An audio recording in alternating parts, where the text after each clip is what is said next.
श्री स्वामी समर्थ. तर आज आम्ही प्लॅन केला होता बाहेर जेवायला जायचं. तर भर उन्हातच आम्ही बाहेर जेवायला निघालो होतो. खूप ऊन होतं आणि खूप दिवसापासून आमची इच्छा होती आणि आम्ही खूप रील्सवर पण पाहिलं होतं की आमच्या इथे ठाण्याला प्रसादालयमध्ये खूप सुंदर जेवण भेटतं, खूप छान जेवण भेटतं.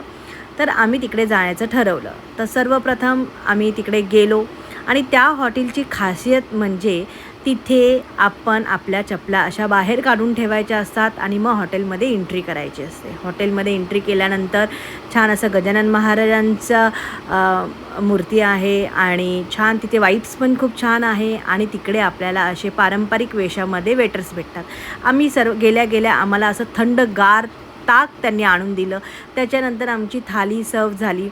एक आम्ही घेतली होती आमरस थाली आणि एक रेग्युलर थाली. तर ही आहे आमरस थाळी, जी की अप्रतिम होती.